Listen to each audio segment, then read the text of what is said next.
Victor Belmondo sera bientôt à l'affiche de Bardot, une mini-série qui sera prochainement diffusée sur France 2. L'histoire de l'ascension de bébé au lendemain de la guerre, dans laquelle le petit-fils de Jean-Paul Belmondo incarnera l'illustre Roger Vadim, ex-époux de la plus belle femme du monde. Une histoire racontée en famille puisque réalisée en tandem, par Daniel Thompson et son fils Christopher Thompson. La famille et justement, le fils aîné de Paul Belmondo y est immensément attaché. Dans un entretien intimiste à paraître dans Version Fémina lundi 13 février 2023, l'acteur à l'héritage culturel hors norme s'est confié sur sa carrière à 100 à l'heure, et sur ce socle incassable sur lequel il s'appuie au quotidien, les siens. À savoir ses parents, Paul et Luana Belmondo. Et ses frères, Alessandro et Giacomo Belmondo.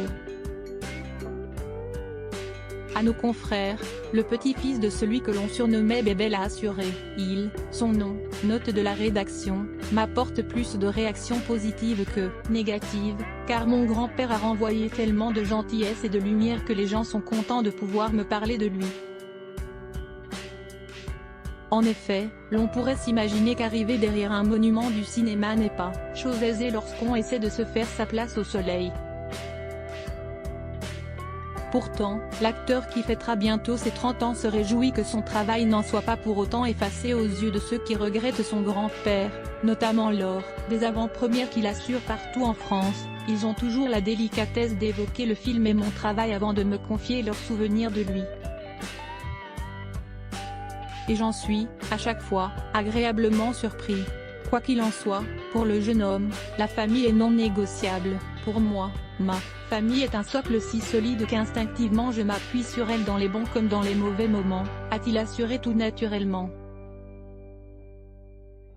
Une proximité chère à l'acteur qui ne manquerait pour rien au monde une occasion de se réunir en famille. Cet attachement se traduit par des rendez-vous incontournables comme les repas du dimanche orchestrés par ma mère, des sorties entre copains avec mon petit frère Giacomo, qui est musicien, ou des visites chez mon grand frère, Alessandro, pour profiter de mon neveu, dont je suis gâteux, a-t-il expliqué. Chez les Belmondo, on ne se laisse pas éblouir par la lumière, la famille passe avant le reste. Et si ce n'est pas chez l'un ou chez l'autre, c'est chez Caillebotte, le restaurant dont Alessandro est le chef cuisinier. Un soutien indéfectible et une présence sans faille des uns pour les autres, dont Paul Belmondo aura d'ailleurs besoin en ces temps difficiles. Pour cause, Paul Belmondo est actuellement en deuil suite à la disparition de Hugues Dawson, avec qui sa mère, Élodie Constantin, a eu une relation. Il lui a rendu hommage sur Instagram ce samedi 11 février.